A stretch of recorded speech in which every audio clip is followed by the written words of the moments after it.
Bible ధ్యానంలో ఇప్పుడు యోబు గ్రంథము 12వ అధ్యాయము చదువుకుందాము. అప్పుడు యోబు ఈలాగు ప్రత్యుత్తరమిచ్చెను. నిజముగా లోకములో మీరే జనులు, మీతోనే జ్ఞానము గతించిపోవును. అయినను మీకున్నట్టు నాకును వివేచనా శక్తి కలిగియున్నది. నేను మీకంటే తక్కువ జ్ఞానము కలవాడను కాను. మీరు చెప్పిన వాటిని ఎరుగని వాడెవడు? దేవునికి మొర్రపెట్టి ప్రత్యుత్తరములు పొందినవాడనైన నేను నా స్నేహితునికి అపహాస్యాస్పదముగా నుండవలసి వచ్చెను. నీతియు యథార్థతయు గలవాడు అపహాస్యాస్పదముగా నుండవలసి వచ్చెను. దుర్దశ నొందిన వానిని తిరస్కరించుట క్షేమము గలవారు యుక్తమనుకొందురు. కాలు జారు వారి కొరకు తిరస్కారము కనిపెట్టుచున్నది. దోపిడిగాండ్ర కాపురములు వర్ధిల్లును. దేవునికి కోపము పుట్టించువారు నిర్భయముగా నుందురు. వారు తమ బాహుబలమే తమకు దేవుడనుకొందురు. అయినను మృగములను విచారించుము, అవి నీకు బోధించును. ఆకాశ పక్షులను విచారించుము, అవి నీకు తెలియజేయును. భూమిని గూర్చి ధ్యానించిన యెడల అది నీకు బోధించును. సముద్రములోని చేపలను నీకు దాని వివరించును. వీటి అన్నిటిని బట్టి యోచించుకొనిన యెడల యెహోవా హస్తము వీటిని కలుగజేసెనని తెలుసుకొనలేని వాడెవడు? జీవరాశుల ప్రాణమును మనుషులందరి ఆత్మలను ఆయన వశముననున్నవి గదా. అంగిలి ఆహారమును రుచి చూచునట్లు చెవి మాటలను పరీక్షింపదా?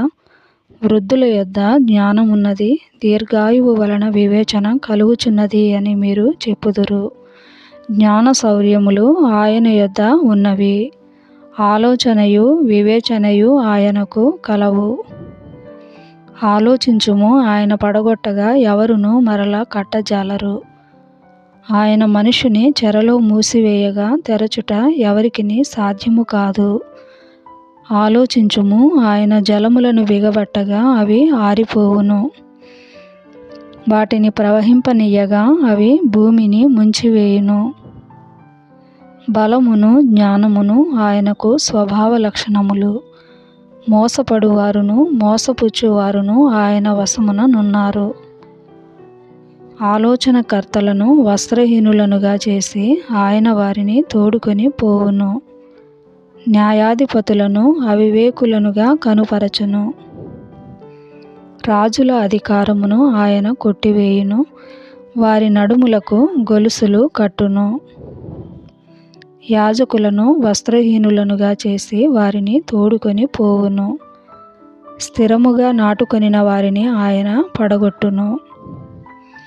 వాక్చాతుర్యము గలవారి పలుకును ఆయన నిరర్థకము చేయును. పెద్దలను బుద్ధి లేని వారినిగా చేయును. అధిపతులను ఆయన తిరస్కారము చేయును. బలాఢ్యుల నడికట్లను విప్పును.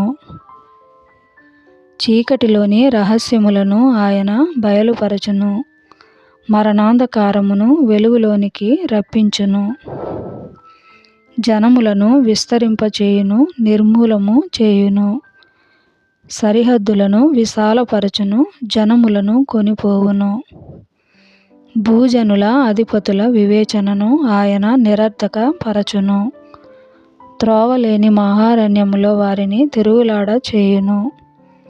వారు వెలుగు లేక చీకటిలో తడబడుచుందురు. మత్తుగొనిన వాడు తూలునట్లు ఆయన వారిని తూలచేయును.